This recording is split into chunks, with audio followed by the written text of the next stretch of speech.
Chandan, your business studies mentor, और आज हम करेंगे chapter number 5, organizing. Now, without wasting any further time, let's get started. So now, our first topic is introduction. तो अब एक overview ले लेते हैं. हमें पता है कि मैनेजमेंट के हमारे 5 फंक्शंस हैं. पहला planning, second organising, third staffing, fourth directing and fifth controlling. अब प्लानिंग में हमने ये देख लिया कि हमें कौन कौन से गोल्स अचीव करने हैं और कैसे कैसे अचीव करने हैं. तो प्लानिंग में हमने थ्योरेटिकली सारा एक प्लान बना लिया कि हमें क्या क्या कैसे कैसे अचीव करना है. अब उन सारे गोल्स को अचीव करने के लिए कौन से रिसोर्सेज कहाँ पे किस टाइम क्यों होने चाहिए, क्यों यूटिलाइज करना है उन्हें, हम ये सारा कुछ ऑर्गेनाइजिंग में सीखते हैं. So organising is the process of defining roles, assigning duties and using resources to achieve goals effectively. अब ऑर्गेनाइजिंग क्या है? ऑर्गेनाइजिंग एक प्रोसेस है जो हमें रोल्स डिफाइन करता है कि किस एम्प्लॉय का हमारे ऑर्गेनाइजेशन में क्या क्या रोल है. असाइन ड्यूटीज असाइन करता है कि किस एम्प्लॉयज को क्या क्या ड्यूटीज करनी चाहिए. And using resources to achieve goals effectively हमें बताता है कि हमें रिसोर्सेज कहाँ पे कैसे सही तरीके से यूटिलाइज करने चाहिए ताकि हम अपने गोल्स को इफेक्टिवली अचीव कर पाए. Organising means bringing together people, resources and task to achieve goals efficiently. अब ऑर्गेनाइजिंग का क्या मतलब है? ऑर्गेनाइजिंग क्या करता है? सारे लोगों को, मतलब सारे एम्प्लॉयज को, सारे रिसोर्सेज को और सारे टास्क को इकट्ठा लेकर आता है ताकि हम अपने गोल्स को इफिशिएंटली अचीव कर पाए. Now, steps in organizing. पहला, identify and divide work. Break work into smaller tasks to avoid confusion and share the load. अब सपोज हमारे स्कूल में एक एनुअल फंक्शन हमें ऑर्गेनाइज करना है, तो एक एनुअल फंक्शन जो है एक बहुत कॉम्प्लेक्स टास्क है. उसके लिए हमें गेस्ट की लिस्ट देखनी होती है, म्यूजिक एंड लाइटिंग देखना होता है, कैटरिंग देखनी होती है, सारी परफॉर्मेंसेस देखनी होती है, सारे स्टूडेंट्स को मैनेज करना पड़ता है. तो अपने आप में बहुत कॉम्प्लेक्स सा टास्क है. तो अब अगर हम इसे ऐसे ही गोल्स को अचीव करने पे आए तो हम तो कंफ्यूज हो जाएंगे कि ये करना है, फलाना करना है, ढिमकाना करना है. तो इसके लिए हम जो है पूरे कॉम्प्लेक्स टास्क को, यानी पूरे एनुअल फंक्शन के टास्क को एक छोटे छोटे टास्क में डिवाइड कर देते हैं. मतलब हमने जैसे देख लिया कि हमें म्यूजिक एंड लाइटिंग चाहिए, हमें डांसेस चाहिए, हमें गेस्ट की लिस्ट चाहिए, हमें इनवाइट भेजने हैं, हमें केटरिंग करनी है. तो हमने पूरे फंक्शन को छोटे छोटे टास्क में डिवाइड कर लिया और अब हम वो टास्क लोगों को दे देंगे ताकि वो उन्हें अचीव कर पाए और कोई भी कंफ्यूजन हमें ना रहे. सेकंड, डिपार्टमेंटलाइजेशन मतलब जो सिमिलर टास्क हैं उन्हें हम एक साथ मिला के एक डिपार्टमेंट में जोड़ के रख दें. Group similar task into department. Example, by area और बाय प्रोडक्ट टाइप. अब डिपार्टमेंटलाइजेशन हमारी 2 टाइप से होती है. अब हम या तो एरिया के अकॉर्डिंग चीज़ों को कैटेगराइज कर सकते हैं या हम प्रोडक्ट के अकॉर्डिंग कैटेगराइज कर सकते हैं. नाउ सपोज मैंने एक ऑनलाइन वेबसाइट लॉन्च की. अब उसमें मैं ईयरिंग सेल कर रही हूँ, मैं रिंग सेल कर रही हूँ, मैं नेकलेसेस सेल कर रही हूँ. तो अब मैं इन सबको अलग अलग सेल करने की बजाय क्या करूँगी, एक ज्वेलरी का डिपार्टमेंट बना दूंगी जिसमें मैं इन सारी ज्वेलरी को इकट्ठा करके रख दूंगी. अब सिमिलरली मैं उस शॉपिंग वेबसाइट में विमेन की ड्रेसेस डाल रही हूँ, विमेन की शर्ट्स डाल रही हूँ, विमेन की पैंट्स डाल रही हूँ. तो अब मैं इन सबको अलग अलग बेचने की बजाय विमेन का डिपार्टमेंट बनाऊंगी और इन सारी चीज़ों को उसमें कैटेगराइज करके रख दूंगी. Third, assigning duties. Match jobs with skills and give each person clear responsibilities. मतलब एम्प्लॉयज को उनके स्किल के अकॉर्डिंग उनकी जॉब असाइन करना ही असाइनिंग ड्यूटीज होता है. एग्जाम्पल, ऑर्गेनाइजेशन में अकाउंटिंग के लिए ज़रूरत है किसी एम्प्लॉय की, तो उसके लिए हम अकाउंटेंट रखेंगे, ना कि हम सेल्स पर्सन को कह देंगे कि आके हमारे अकाउंट्स मैच करो. नाउ सिमिलरली किसी फंक्शन में हमें केटरिंग की नीड है तो वहाँ पे हम एक केटरर को जिसकी स्किल्स है केटरिंग, उसे ही केटरिंग के लिए रखेंगे. हम जाके कैमरामैन को नहीं बोल देंगे कि जाओ जाके केटरिंग करो. तो मतलब जो एम्प्लॉय जिस स्किल का है उसे उसी स्किल की जॉब दो. Fourth, set authority and reporting lines. Create a hierarchy who reports to whom for a better coordination. अब सारे एम्प्लॉयज हैं वो आके मुझे तो नहीं बता सकते ना कि हाँ हमने ये काम कर लिया, अब हमें क्या करना चाहिए, ये प्रॉब्लम आ गई, ये बात नहीं मान रहा। अब अगर सारे आके मुझे रिपोर्ट करेंगे तो मैं अपना काम कब करूंगी, ओनर अपना काम कब करेगा। तो हमें एम्प्लॉयज को ये बताना होता है कि उन्हें किसको रिपोर्ट करना है, किससे इंस्ट्रक्शन लेने हैं, किसके लिए वो अकाउंटेबल होंगे और कहाँ से अपनी प्रॉब्लम्स रिजॉल्व करवानी है। Our next topic is importance of organizing. First, specialization. Workers focus on specific tasks, improving efficiency and expertise. अब मैं अपने स्किल की जॉब को बहुत टाइम से करती जा रही हूँ, तो डेफिनेटली मेरा उसमें एक्सपर्टिस हो जाएगा, मैं उसमें बहुत ज़्यादा प्रोफेशनली काम करने लग जाऊंगी, मैं उसमें स्पेशलाइज्ड हो जाऊंगी, मेरे हाथ में उस चीज़ का शफा वो है वो आ जाएगा ना। सपोज एक सर्जन है, वो पिछले 20 सालों से सर्जरी ही करता जा रहा है, तो डेफिनेटली वो सर्जरी में एक मास्टर बन जाएगा, उसका एक एक्सपर्ट बन जाएगा, सर्जरी में उसे स्पेशलाइजेशन हासिल हो जाएगी, तो इसलिए वो जो अपना काम है वो एफिशिएंटली और इफेक्टिवली कर पाएगा। Second, clear rules define who does what, reducing confusion. अब हम ऑर्गेनाइजेशन में पहले ही एम्प्लॉयज को बता दें कि आपको ये काम करने हैं, तो उससे है कोई भी कंफ्यूजन नहीं रहेगा, उन्हें पता होगा हमें जाके ये काम करना है, that's it. Third, efficient resource use avoids overlap, reduces waste and maximises output. अब जब हम रिसोर्सेज को एफिशिएंटली यूज करेंगे तो उससे हमारे जो ओवरलैप है, किसी किसी एक्टिविटी को दो इंडिविजुअल्स बार बार करी जा रहे हैं, मैं किसी एक्टिविटी को कर रही हूँ, सामने वाला भी उस एक्टिविटी को कर रहा है और मुझे पता ही नहीं है कि वो ये एक्टिविटी कर रहा है, तो ऐसी ऐसी जो वेस्टफुल एक्टिविटीज होती हैं, रिसोर्सेज को वेस्ट करना होता है, कंफ्यूजन होती है, जो इतना सारा मिस क्रिएट होता है, ये क्रिएट होना बंद हो जाएगा, सारे अपना काम क्लियरली, इफेक्टिवली, एफिशिएंटली, सही तरीके से कर पाएंगे। Adaptability help adjust to changes in business needs smoothly. अब ऑर्गेनाइजिंग से क्या होता है, जो जो चेंजेस हमारे ऑर्गेनाइजेशन में आ रहे होते हैं, एम्प्लॉयज जो हैं उन्हें स्मूथली अडेप्ट कर लेते हैं, ज़्यादा नानुकर नहीं करते, ज़्यादा टैंट्रम शो नहीं करते और अपना काम अच्छे से करते जाते हैं, पीसफुली सब कुछ हो जाता है। Effective administration clear rules lead to smooth work execution and easier management. अब मुझे पता है कि मुझे क्या काम करना है, मेरे साथ वाले एम्प्लॉय को पता है उसे क्या काम करना है, सब हमारे ऑर्गेनाइजेशन में सब एम्प्लॉयज को पता है कि उन्हें क्या क्या काम करना है, तो उससे जो है कंफ्यूजन नहीं होगी, हमारे रिसोर्सेज वेस्ट नहीं होंगे, सारे आएंगे शांति से अपना काम करेंगे चले जाएंगे, तो स्मूथली हमारे ऑर्गेनाइजेशन के गोल भी अचीव हो जाएंगे और क्योटिक मेस ऐसा कुछ क्रिएट नहीं होगा, मैनेजमेंट भी हमारा बहुत ईजी हो जाएगा। Now team development delegating work build skill and boost creativity. हम सामने वाले को कोई काम डेलीगेट करेंगे, किसी काम के लिए रिस्पॉन्सिबल बनाएंगे, तो वो उसमें अपने स्किल्स भी डेवलप करेगा, वो अपनी क्रिएटिविटी भी लाएगा, वो इनोवेटिविटी भी लाएगा, वो उस काम को बहुत अच्छी तरह से, बहुत क्रिएटिव इनोवेटिव तरीके से कर पाएगा। Next, growth and expansion enables adding new products, locations और jobs for business growth।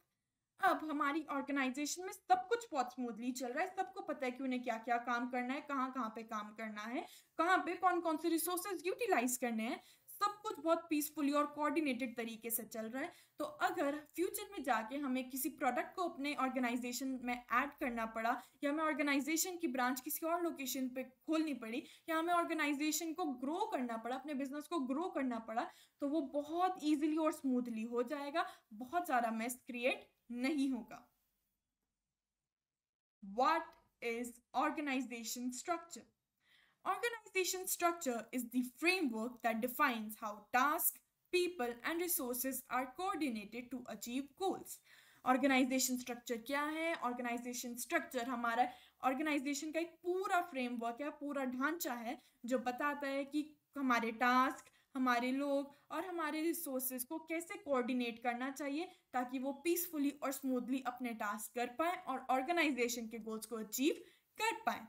अब जैसे हमारे ह्यूमन स्केलेटल होता है, हमारी ह्यूमन बॉडी होती है, उसका हमारी बोन्स का जो ढांचा होता है, तो हमें पता होता है कि जो स्कल में बोन्स है उनका ये फंक्शन है, हमारी जो जॉइंट वाली बोन्स है उनका ये फंक्शन है, हमारी लेग्स वाली बोन्स है उनका ये फंक्शन है। तो वैसे ही ऑर्गेनाइजेशन में जब सबको सबके फंक्शन बहुत ज़्यादा क्लियरली पता होते हैं, तो हमारा काम पीसफुली हो जाता है और गोल्स भी अचीव हो जाते हैं. It specifies authority and responsibilities, ensuring smooth functioning and communication within the business.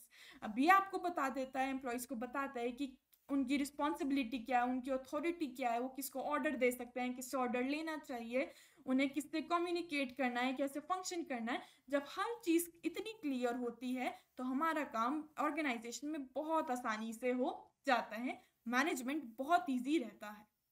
Why it is important? पहला, helps manage growing complexity in business. अब हमारे बिजनेस जो बढ़ता है तो उसमें चीज़ें भी बहुत ज़्यादा कॉम्प्लेक्स होने स्टार्ट हो जाती हैं. तो जब हमें सारी चीज़ें क्लियरली पता होंगी तो हमारी बिजनेस कॉम्प्लेक्सिटी जो होगी हमें इतनी दिक्कत नहीं देगी, हम उसे स्मूथली हैंडल कर पाएंगे. Second, facilitates coordination and team work. जब सबको पता होगा उन्हें किससे कम्युनिकेट करना है, किससे ज़्यादा बात पूछनी है, किससे ऑर्डर लेने हैं, किसको ऑर्डर देने हैं, जब सब कुछ इतना क्लियरली डिफाइन होगा तो हमारा कोऑर्डिनेशन भी बहुत अच्छा होगा और हमारा टीम वर्क भी बहुत ज़्यादा अच्छा होगा. Third, ensures clarity in roles and responsibility. जब सारे एम्प्लॉयज़ को ये पता होगा कि उन्हें क्या क्या रोल करना है और उनकी क्या क्या रिस्पॉन्सिबिलिटी इस ऑर्गेनाइजेशन में है. Next, types of organisation structures. अब हमारे ऑर्गेनाइजेशन स्ट्रक्चर्स दो टाइप के होते हैं. पहला functional, second divisional. Now functional structure group similar jobs into departments based on specific functions. अब हम स्पेसिफिक फंक्शंस वाली सिमिलर जॉब्स को जब एक डिपार्टमेंट में इकट्ठा कर देते हैं based on their functions, based on their task, based on कि वो क्या क्या फंक्शन परफॉर्म कर रहे हैं, उसे हम फंक्शनल स्ट्रक्चर कहते हैं. Example, marketing, production, finance. अब हमें दिख रहा है कि ये चार एक्टिविटीज जो हैं ये सारी ना मार्केटिंग से रिलेटेड है, ये चार जो है वो प्रोडक्शन से रिलेटेड है, ये पांच जो है वो फाइनेंस से रिलेटेड है. तो अब हम उन्हें अलग अलग करने की बजाय सबको ग्रुप करके अलग अलग डिपार्टमेंट में ऑर्गेनाइज कर देते हैं उनके फंक्शंस के बेसिस पे. उसे फंक्शनल स्ट्रक्चर कहते हैं. अब इसके एडवांटेजेस क्या होते हैं? पहला, प्रमोट स्पेशलाइजेशन एंड एफिशिएंसी. ये क्या होता है कि स्पेशलाइजेशन भी प्रमोट करता है और हमारी एफिशिएंसी भी प्रमोट करता है. जब हमने सारे सिमिलर टास्क को इकट्ठा कर दिया, सारे जो उस डिपार्टमेंट में लोग हैं वो सारे सिमिलर टास्क कर रहे हैं, तो अब वो एक दूसरे को हेल्प भी कर सकते हैं, बता सकते हैं कि कौन सा टास्क कैसे होना चाहिए, एक दूसरे को एनकरेज कर सकते हैं और इससे हमारे जो टास्क हैं वो एफिशिएंटली और इफेक्टिवली हो जाते हैं और हम जो हैं उसमें स्पेशलाइज भी हो जाते हैं क्योंकि हम जो टास्क कर रहे हैं वो हमारे स्किल के अकॉर्डिंग है. Second, reduces duplication of effort, saving cost. जब एक ही डिपार्टमेंट में सिमिलर एक्टिविटीज आ गई तो अब हमें ये खतरा नहीं है कि सामने वाला जना भी जो मैं एक्टिविटी कर रही हूँ उसे रिपीट कर लेगा, बार बार डुप्लीकेशन ऑफ एक्टिविटीज होगा जिससे हमारे रिसोर्सेज वेस्ट होंगे, क्योंकि उस डिपार्टमेंट में हम इफेक्टिवली कम्युनिकेट कर लेंगे कि कौन सा टास्क कौन जना कर रहा है, इससे वो एक्टिविटी बार बार रिपीट नहीं होती. Third, easier to train employees and maintain control within departments. जब एक डिपार्टमेंट में सारी सिमिलर काम करने वाले एम्प्लॉयज हैं तो उन्हें ट्रेन करना भी ईजी हो जाता है और उन्हें कंट्रोल में रखना, डिसिप्लिन में रखना भी बहुत ज़्यादा ईजी हो जाता है. डिसएडवांटेजेस, पहला, डिपार्टमेंट्स में prioritise their goals over company goals. अब जब एक डिपार्टमेंट में सारे सिमिलर जॉब वाले बंदे हैं तो अब वो क्या करेंगे, वो डिपार्टमेंट के गोल्स को कंपनी की गोल से ऊपर रख सकते हैं जिससे कंपनी के गोल्स को अचीव करने में दिक्कत हो सकती है. Second, coordination between departments can be difficult. अब दो अलग अलग डिपार्टमेंट्स के बीच में कोऑर्डिनेशन बिठाना एक बहुत बड़ी दिक्कत हमारे लिए प्रूव हो सकती है. And third, limited flexibility and exposure for employees in other functions. अब सपोज मैं एक अकाउंटेंट हूँ और मैं 10 साल से अकाउंट्स को ही मेंटेन करती जा रही हूँ, तो अगर कोई अब मुझे तो 10 साल से अगर मैं सेम जॉब करती आ रही हूँ, मुझे किसी और जॉब का एक्सपीरियंस होगा ही नहीं, मुझे यही नहीं पता चलेगा कि कोई और जॉब को कैसे करते हैं, किसी और चीज़ की रिस्पॉन्सिबिलिटी को कैसे लेते हैं. Divisional structure groups jobs based on products, regions और कस्टमर सेगमेंट्स. जब हम जॉब्स को उनके प्रोडक्ट्स के बेसिस पे, रीजन के बेसिस पे और किस टाइप का कस्टमर है उस बेसिस पे ग्रुप कर देते हैं उसे हम डिविजनल स्ट्रक्चर कहते हैं. Each division operates as a separate unit with its own resources and management. अब हर एक डिवीजन को जो हमने ग्रुप कर दिया, हर एक डिवीजन के अपने रिसोर्सेज होंगे, अपने मैनेजमेंट होंगे, हर डिवीजन अपन खुद को अपने तरीके से मैनेज करेगी, अपने तरीके से रिसोर्सेज को यूटिलाइज करेगी, वो अपने आप में एक अलग सेपरेट यूनिट बन जाती है। नाउ सपोज जैसे मैंने आपको पहले भी एग्जांपल दिया था, मैंने एक ऑनलाइन वेबसाइट लॉन्च करी, शॉपिंग वेबसाइट, उसमें मैंने सारी ज्वेलरी के प्रोडक्ट्स को इकट्ठा करके ज्वेलरी में रख दिया। विमेन से रिलेटेड सारी जो चीज़ें थी क्लोथिंग में, मैंने उसे विमेन्स क्लोथिंग में रख दिया। जितने भी फुटवेयर थे उन्हें मैंने फुटवेयर में डाल दिया। तो ऐसे जब मैंने अलग अलग प्रोडक्ट के बेसिस पे डिविजन्स बना दी, उसे हम डिविजनल स्ट्रक्चर कहते हैं। तो इसमें हर एक डिवीजन का अपना मैनेजमेंट रहेगा, अपने रिसोर्सेज रहेंगे और वो अपने तरीके से ऑपरेट करेगी। Advantages: promotes product specialisation and faster decision making. अब जब हमने अलग अलग प्रोडक्ट्स के टाइप के बेसिस पे हमने ग्रुपिंग कर दी, डिविजन्स बना दिए, तो उससे क्या होगा, हम अपने प्रोडक्ट्स में स्पेशलाइजेशन हासिल कर पाएंगे, हम अपने प्रोडक्ट्स के डिसीजंस में एक्सपर्ट बन पाएंगे और हम डिसीजंस भी हैं वो फास्टर ले पाएंगे। Second, divisional heads are accountable for profits, ensuring focus on performance.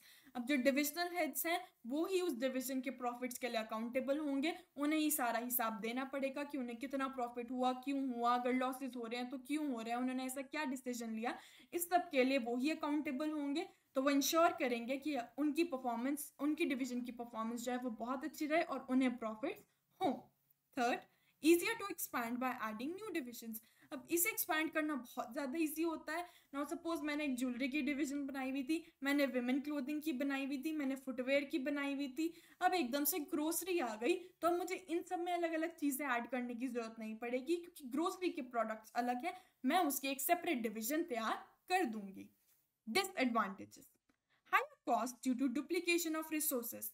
अब हर डिवीजन के अपने अपने रिसोर्सेज हैं, अगर इधर ये वाला रिसोर्स चाहिए हो, अगर इधर पैसा चाहिए इस डिवीजन में, सामने वाली डिवीजन को भी पैसा चाहिए, उसके अलग वाली डिवीजन को भी पैसा चाहिए, इधर लैंड चाहिए, उधर भी लैंड चाहिए, तीसरी को भी लैंड चाहिए, तो हमें जो है रिसोर्सेज को बहुत ज़्यादा डुप्लीकेट करना पड़ जाता है और ये हमें बहुत ज़्यादा महंगा पड़ता है।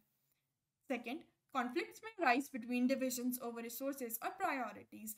अब जो डिविजन्स हैं उनके बीच में लड़ाइयाँ हो सकती हैं कि आपने इन्हें ये रिसोर्स ज़्यादा दिए, हमें नहीं दिए, आप इन्हें प्रायोरिटी देते हो, हमें नहीं देते, हमारी बात तो कोई सुनता ही नहीं। ये ऐसे जो हैं बहुत ज़्यादा कॉन्फ्लिक्ट हो सकती हैं, बहुत ज़्यादा कलेश हो सकते हैं। एंड थर्ड, डिविजनल मैनेजर्स में prioritise their division goals over the company's. जैसे पहले फंक्शनल मैनेजर जो था वो डिपार्टमेंट्स के गोल्स को कंपनीज के गोल से ऊपर रखता था, सेम खतरा यहाँ पे भी है। डिविजनल जो मैनेजर है वो डिवीजन के गोल्स को कंपनी के गोल से ऊपर रख सकता है, जिससे हमें ऑर्गेनाइजेशन के गोल्स को अचीव करने में दिक्कत हो सकती है। Now our next topic is types of organisation. अब हमारी ऑर्गेनाइजेशन जो है वो दो टाइप की होती है, पहली फॉर्मल, दूसरी informal. Now formal organisation: a formal organization is the official structure created by management to achieve specific goals. अब जब हमारी मैनेजमेंट जो है वो एक पूरा ऑफिशियल स्ट्रक्चर बना देती है ऑर्गेनाइजेशन के गोल्स को अचीव करने के लिए, उसे हम फॉर्मल ऑर्गेनाइजेशन कहते हैं। It is guided by rules, procedure and clearly defined rules. अब और फॉर्मल ऑर्गेनाइजेशन में रूल्स भी होंगे, प्रोसीजर्स भी होंगे और क्लियरली डिफाइंड रूल्स भी होंगे। मतलब कौन सा एम्प्लॉय क्या क्या काम करेगा, अगर उन्हें कम्युनिकेशन करनी है तो किस रूट से करेंगे, ये सब कुछ पूरा रूल्स एंड प्रोसीजर से डिफाइन किया गया होता है। Now second, informal organisation. Informal organization arises naturally when employees interact socially beyond their formal roles. अब जो एम्प्लॉयज़ हैं वो खाली अपने फॉर्मल रोल्स तो करेंगे नहीं, वो आपस में इंटरेक्ट भी करेंगे, आपस से रोज़मर्रा की बात भी करेंगे, हो सकता है स्पोर्ट्स से रिलेटेड बात करें, एंटरटेनमेंट से रिलेटेड बात करें, या ग्लोबल आजकल जो चल रहा है उससे रिलेटेड बात करें, या पर्सनली कोई बात करें। तो जब एम्प्लॉयज़ ऐसे बियॉन्ड ऑफिशियल रोल्स इंटरेक्ट करते हैं तो हमारी इनफॉर्मल ऑर्गेनाइजेशन क्रिएट अपने आप ही हो जाती है। It is fluid, has no fixed rules and evolves based on relationship. अब ये जो है फ्लूइड होती है, मतलब फ्लूइड का क्या होता है कि आप उसे जिस कंटेनर में डालो वो इसकी शेप ले लेगी। तो मतलब इनफॉर्मल ऑर्गेनाइजेशन का कोई रिजिड स्ट्रक्चर नहीं होता, इसे जैसे करते जाओगे ये उस चीज़ की शेप लेती जाएगी, इसके कोई फिक्स रूल नहीं होते और ये एम्प्लॉयज़ के आपस में रिलेशनशिप कैसी है उस बेस पे चेंज होती रहती है। Now formal organisation features: defines relationships and responsibilities clearly. अब हमारी फॉर्मल ऑर्गेनाइजेशन में एम्प्लॉयज की रिलेशनशिप, ऑफिशियल रिलेशनशिप कैसी होनी चाहिए और उनकी ऑफिशियल रिस्पॉन्सिबिलिटीज क्या क्या होनी चाहिए, उन्हें कोई काम कैसे कैसे किस टाइम पे कब करना चाहिए, ये सारा बिल्कुल क्लियरली डिफाइंड होता है. Second, follows rules and procedures for goal achievement. अब फॉर्मल ऑर्गेनाइजेशन में हमें सारे रूल्स भी फॉलो करने पड़ेंगे, सारे प्रोसीजर भी फॉलो करने पड़ेंगे. क्यों करने पड़ेंगे?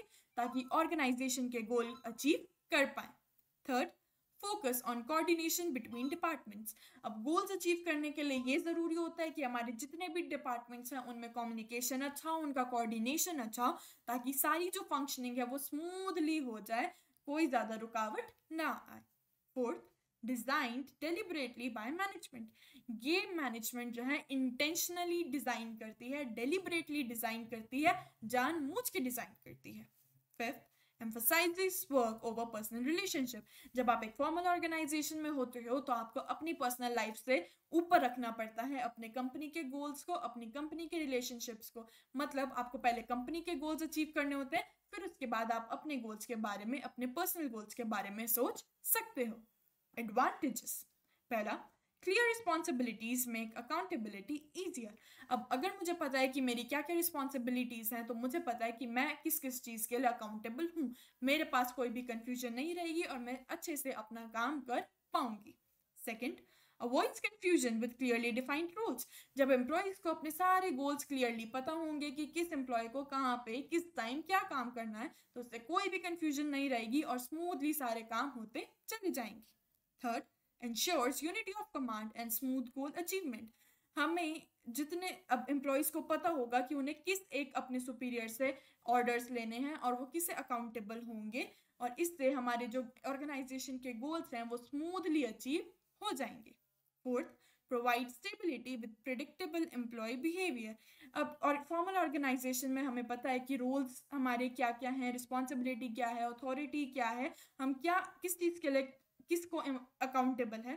तो जब हमें पता है ये सारी चीज़ें तो हमें ये भी पता चल जाएगा कि इस एम्प्लॉय का बिहेवियर कैसे रहने वाला है. जब हम ये प्रिडिक्ट कर पाएंगे तो हम ऑर्गेनाइजेशन को स्टेबिलिटी दे पाएंगे, एम्प्लॉयज को स्टेबिलिटी दे पाएंगे.